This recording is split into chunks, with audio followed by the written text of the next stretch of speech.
Hello friends, very good afternoon. कैसे हैं आप सब? होप आप सब अच्छे होंगे। जैसा कि आप लोगों को पता है, ये हमारी क्लास 12th की डीके गोयल की सीरीज़ चल रही है, जिसमें आज हम अपना नेक्स्ट क्वेश्चन करेंगे, जो कि है क्वेश्चन नंबर 23A। ठीक है, 23 क्वेश्चन का हमारा 2 पार्ट्स है, 23A एंड 23B। तो हम अपने इस वीडियो में क्वेश्चन नंबर 23A देखेंगे। मैंने आप लोगों की सुटेबिलिटी के लिए क्वेश्चन को अपने A4 शीट पे ही लिख लिया है, ताकि आप लोगों को कोई भी प्रॉब्लम ना हो। ठीक है, तो आइए हम अपना वीडियो स्टार्ट करते हैं। क्वेश्चन नंबर 23A पढ़ते हैं, क्या बोल रहा है। Mister Ashok Gupta is a partner in the firm. ठीक है, मिस्टर अशोक गुप्ता क्या है? एक फर्म में पार्टनर है। He withdraw the following amounts during the year ended 31 March 2018। Sorry, ठीक है, इस जो ये ईयर होता है, आप अपने रीसेंट बुक से इस ईयर को चेंज कर सकते हो, अदरवाइज क्वेश्चन में कहीं भी कोई भी चेंजेस नहीं होते हैं। तो उन्होंने क्या किया है, एक साल में काफ़ी बार पैसे निकाले हैं। तो कब कब उन्होंने पैसे निकाले हैं, तो ये दिया हुआ है हमारा अमाउंट। उन्होंने अप्रैल 30 को 8000 निकाले हैं, जून 30 को 6000, सितंबर 13 को 5000, दिसंबर 31 को 12000 और जनवरी 31 को उन्होंने 10,000 निकाले हैं। ठीक है, तो अब इसमें बोल रहा है कि क्या करना है आपको। इसमें calculate interest on drawing at the rate of 9% per annum for the interest for the year ended 31 March 2018। तो आपको इनके ड्राइंग्स पे 9% के हिसाब से, पर एनम के हिसाब से क्या करना है, ड्राइंग कैलकुलेट करना है। तो आप कैसे करोगे? तो जब इस तरीके का फॉर्मेट दिया रहता है, तो हमारे पास 2 मेथड्स होते हैं ड्राइंग्स कैलकुलेट करने के। ठीक है, तो आइए हम देखते हैं। पहला मेथड हमारा होता है सिंपल मेथड एंड दूसरा होता है हमारा प्रोडक्ट मेथड। ठीक है, तो हम दोनों ही मेथड से क्या करेंगे, इंटरेस्ट को कैलकुलेट करेंगे। तो देखो, पहला मेथड है हमारा सिंपल मेथड। सिंपल मेथड में आप इधर क्या कर लो, डेट्स लिख लो जब जब उन्होंने विड्रॉल किया है। ठीक है, और कितना कितना अमाउंट विड्रॉल किया है, मतलब ठीक है, इसमें 4 कॉलम बनते हैं। एक तो होता है पीरियड और मंथ का, कि उन्होंने कब कितने महीनों के लिए निकाला है, और इंटरेस्ट का होता है, एक होता है अमाउंट का और एक होता है हमारा डेट का। ठीक है, तो 30 अप्रैल को उन्होंने क्या निकाला था, 8000 रुपीज़ निकाला था।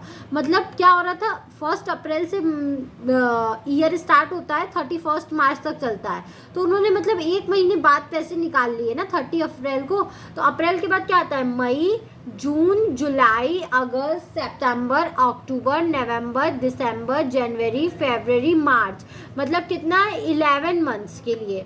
ठीक है, अप्रैल के बाद मई, जून, जुलाई, अगस्त, सितंबर, अक्टूबर, नवंबर, दिसंबर, जनवरी, फरवरी, मार्च।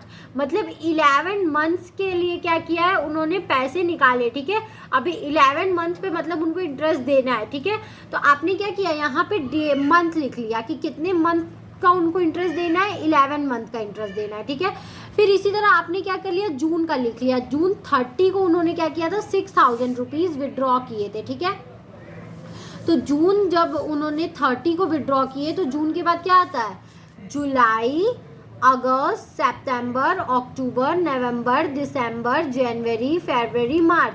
मतलब उनको 9 मंथ का पेमेंट करना है 6000 के हिसाब से। तो इस पे आपने क्या कर लिया, 9 मंथ लिख लिया, क्योंकि उनको 9 मंथ के हिसाब से क्या करना है, पेमेंट करना है। फिर सितंबर 30 को उन्होंने 5000 विड्रॉ किए। ठीक है, तो सितंबर के बाद अक्टूबर, नवंबर, सितंबर तो हो गया ना, उन्होंने 30 सितंबर को निकाला है। अक्टूबर, नवंबर, दिसंबर, जनवरी, फरवरी, मार्च। मतलब 6 मंथ के लिए उनको इंटरेस्ट ऑन ड्राइंग देना है 5000 पे। फिर 31 दिसंबर को उन्होंने 12000 विड्रॉ किया। तो मतलब जनवरी, फरवरी और मार्च 3 मंथ का उनको सिर्फ इंटरेस्ट देना है 12000 पे। और जनवरी 31 को उन्होंने क्या किया, 10,000 विड्रॉ किया। मतलब फरवरी और मार्च उनको 2 मंथ का 10,000 पे निकालना है। ठीक है, तो अब आपने क्या किया, ये अमाउंट टोटल कर लिया। मतलब उनको 41,000 पे पूरा पूरा इंटरेस्ट देना है। लेकिन इस 41,000 पे उनको 9% 12 मंथ के हिसाब से नहीं देना है, हर का क्या है, मंथ्स अलग अलग है। तो आप क्या करोगे, उसी हिसाब से कैलकुलेशन करोगे कि 11 मंथ पे 8000 पे उनको 9% का इंटरेस्ट देना है। ठीक है, तो आप कैसे कैलकुलेशन करोगे, मैं आपको कैलकुलेशन दिखाती हूँ।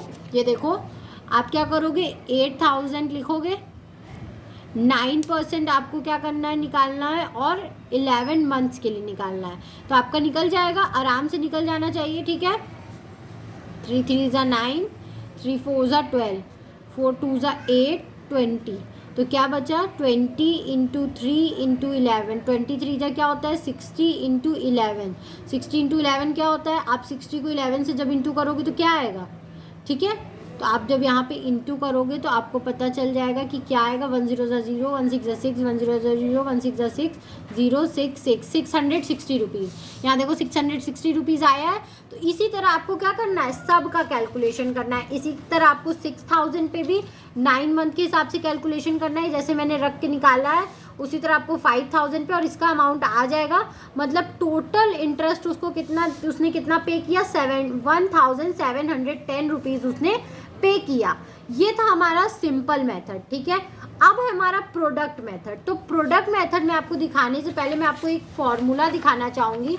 प्रोडक्ट मेथड का हमारा फॉर्मूला होता है total of product into 9/100 into 1/12, ठीक है। इसमें जितना टोटल आया है, ठीक है, आप उस टोटल को 9% निकालना है और इसमें मंथ्स नहीं होते हैं, ठीक है, इसमें आप 1/12 रखते हो। ये फॉर्मूला होता है, ये आपको याद ही करना है अगर प्रोडक्ट मेथड से निकालने के लिए बोल रहा है तो। अब हम देख लेते हैं अब हम इसमें कैसे निकालेंगे यहाँ पे प्रोडक्ट मेथड। तो देखो यहाँ पे डेट और क्या रहेगा, वो सेम रहेगा एज यूजुअल ऊपर की तरह, ठीक है। आप क्या करोगे, डेट यहाँ पे मैटर भी नहीं करता है, बस यहाँ पे अमाउंट ऑफ विड्रॉल मैटर करता है, ठीक है, कितना अमाउंट निकाला है उसने। तो हमने टोटल किया था 41,000 उसने विड्रॉ किया था। मंथ्स लिख लिया आपने, इतने इतने मंथ्स के लिए किया था।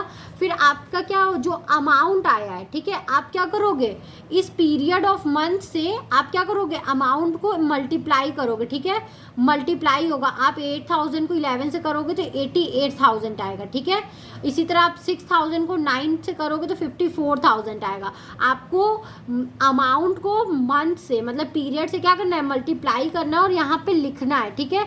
अब फिर आपने सारे अमाउंट जो लिख लिए उसका आप क्या करोगे, टोटल करोगे। तो यहाँ पे टोटल आया है 2,28,000 रुपीज़, ठीक है। अब क्या करोगे, आप इसी टोटल को फॉर्मूले पे रखोगे।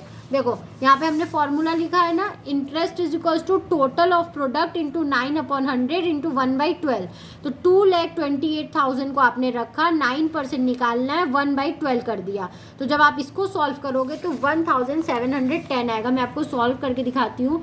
2,28,000 को जब आप 9% के हिसाब से निकालोगे और 1/12 करोगे तो 3 3 ज़ा 9, 3 4 ज़ा 12, 00 से 00 गया। आप क्या करोगे, 4 से इसको कट करोगे तो आ जाएगा